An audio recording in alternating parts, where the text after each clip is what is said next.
大家好，我是朱二本。又是漫长的2周过去了，海贼王漫画981话参战终于更新了。今天我们就一起来分析本话剧情与伏笔。剧情紧接上一话，基德4大历程的一记瓷器旋重创阿普，场内音乐戛然而止，叛徒被深深砸入地面。基德终于替自己和伙伴们出了一口恶气，但是这么一来，基德的身份也正式暴露。之前百兽海贼团的情报还停留在基德等人被关入兔丸监狱，现在终于如梦初醒。宴会厅内至少已经被多名敌人入侵，并且是最恶劣世代这样的狠角色。会场内混乱加剧，但基德眼光始终锁定着阿普。他冲上前，愤怒地抓住阿普的脖子，略带自责地说道：“缔结同盟的事就是由阿普发起的，自己早该觉察到他可疑的身份，从一开始就是凯多的眼线了。”基德、基拉、霍金斯以及阿普的海贼联盟，他们的恩怨起源于677话。当时由于路飞和罗在庞克哈萨德的联盟曝光，令同为最恶劣时代的其他人感觉到了竞争压力。阿普和霍金斯于是接受了基拉的邀请，来到了基德海贼团的秘密基地，准备商讨结盟的事宜。基德和阿普一见面就差点打了起来，这2个人大概也是天生的性格不合。通过今天基德的话，整个结盟的经过就大致清晰了。阿普先是加入了百兽海贼团，然后接受凯多的指令，假意发起与基德海贼团联盟。后者的军师基拉响应了这个提议，邀请广播海贼团和霍金斯海贼团来到基德海贼团基地商讨结盟事宜。最后阿普又把3方据点的位置透露给凯多，百兽亲临降服了这3个海贼团。这样看来，凯多虽然是莽夫，但也深谙卧底策反之道。尾田是否在暗示这次百兽海贼团与比格曼海贼团的结盟也会变卦呢？满脸是伤的阿普面对基德的质问，不屑地回应道：“仅凭他们这种程度的结盟，根本不可能扳倒4皇。这种天真的海贼同盟，注定不会有什么好结果。”说完又嘲讽了一番基德，居然没有被凯多杀掉。愤怒的基德再次被引爆，没想到阿普抢先动手，一招战斗音乐斩，瞬间在基德胸口迸裂出一道斩击，鲜血直流。这一来一回，2个人身上都挂了彩，但基德毫不在乎，是要在这里干掉阿普。而另外一边的路飞和索隆趁着基德引发的骚乱，正在加速奔向宴会厅的出口。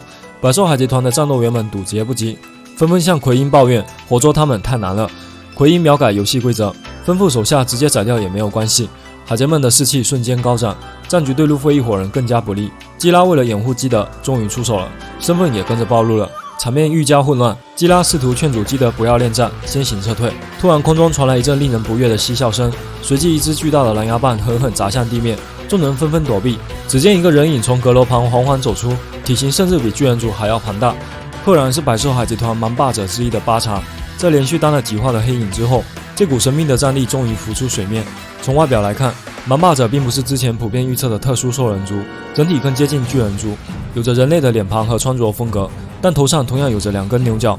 4皇之一的大妈一直在觊觎着巨人族的力量，而凯多麾下恰好就有着这样一支堪比巨人族的军团，这也许正是大妈选择同盟的其中一个因素。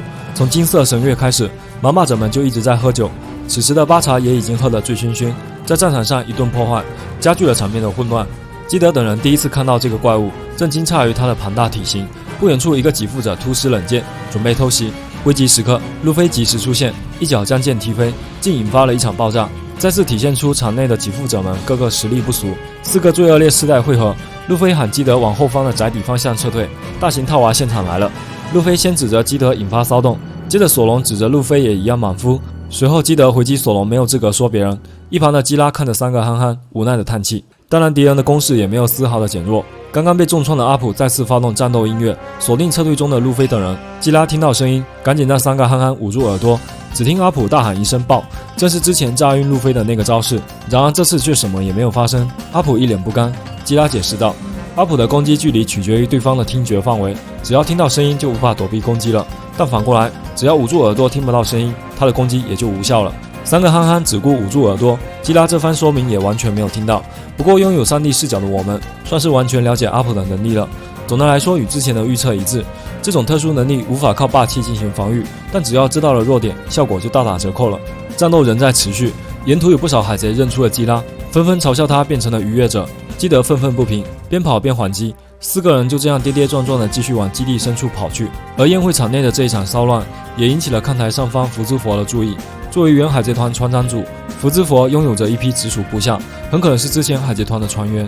从外观来看都是猫科动物，不仅有2个性感的猫女，2只身材矮胖的猫人，还有一个体型巨大形似老虎的壮汉，人体都还未知。手下建议福之佛去追击路飞等人立功，他却十分不屑，压根没有把路飞等人放在眼里。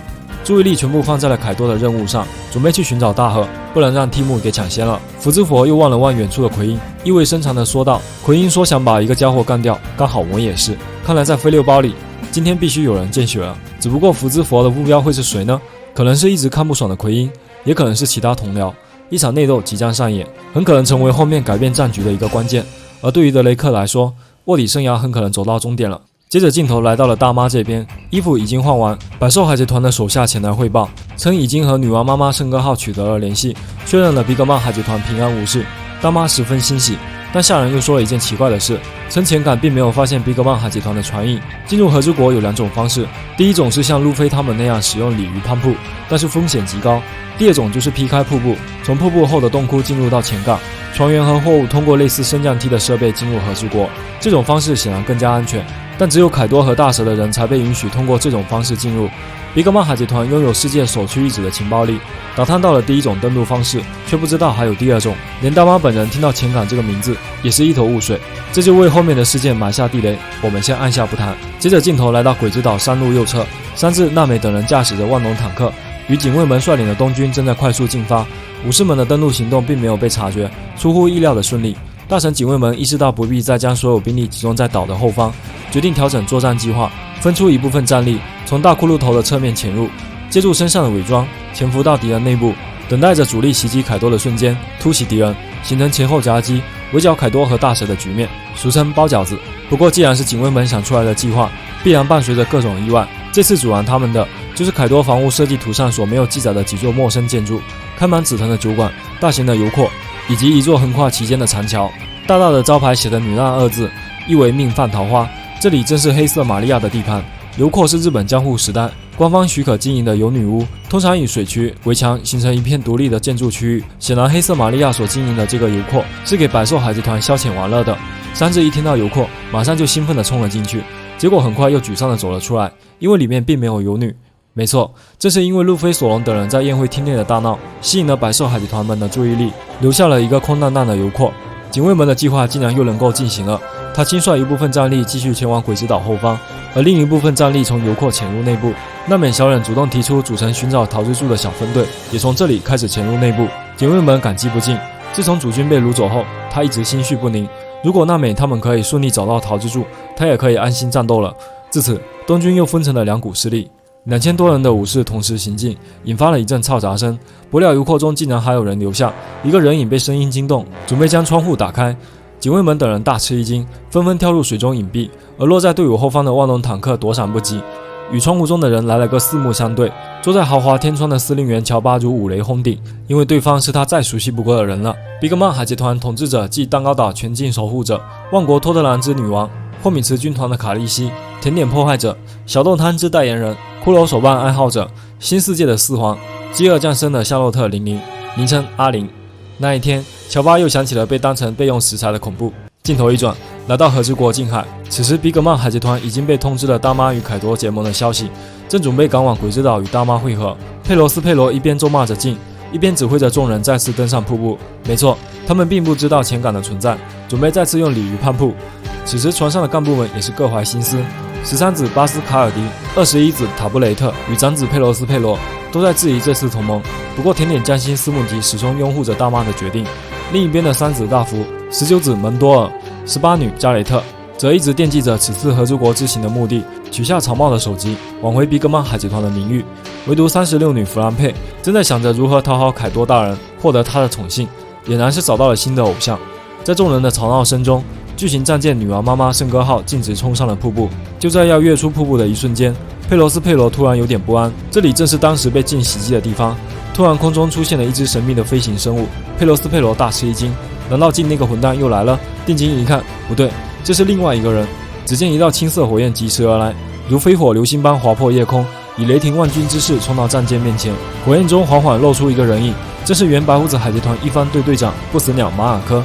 那个男人终于还是来了，他喃喃自语道：没想到凯多和大妈结盟的传言是真的。随即发动攻势，不给对手任何机会。电光火石间，一记凌厉无比的凤凰翼已重重轰向圣歌号船底，强大的冲击力令巨型战舰瞬间倾覆。伴随着比格曼海贼团干部们的惨叫声，从瀑布上再次掉落。马尔科得意地说：等你们再来到这的时候，这个时代大概会发生些许改变吧。尾田借小马哥之口立下了一个重要的 flag， 看来和之国这场大战，一个曼海集团恐怕是无缘了。就在笙歌号从瀑布上坠落的同时，另一艘船只正在向上攀越瀑布，标志性的象形传送，毫无疑问是侠客团的船只。一个满口尖牙的怪物正在好奇，怎么有艘大船从上面掉下来了。旁边一个嘴唇涂着星星口红的人提醒道：“往上看，马尔科出手了，这是自从那场战争以来的第一次。虽然只有嘴部特写，但他们就是化成灰，我们也能把他们认出来。毫无疑问，这是猫腹蛇老大和原白胡子海贼团16番队队长赤鞘九侠小菊的哥哥原光月加成的倚仗。至此，马尔科与原白胡子海贼团成员正式宣告加入这场大战。猫腹蛇与侠客团也及时赶到，真赤鞘九侠齐聚。石夫人预言的九引东来即将成真。从马尔科的话来看，他们似乎是从其他渠道得知了大妈与凯多结盟的消息，马尔科的消息来源因此成了一个伏笔。而猫腹蛇最终还是不负众望，请动了原本不打算参与纷争的马尔科。相信这之间又发生了其他变故，让马尔科改变了心意，甚至成了他了断之战后的第一次出手。也许下一话尾田会用倒叙的方式来向我们揭晓这些伏笔。总之，这3个男人来了，和之国这场大戏更加令人期待了。本话在倚仗性感的红裙中结束，下一话没有休刊。我是朱二本，感谢收看本期视频，一起给小马哥打 call 吧。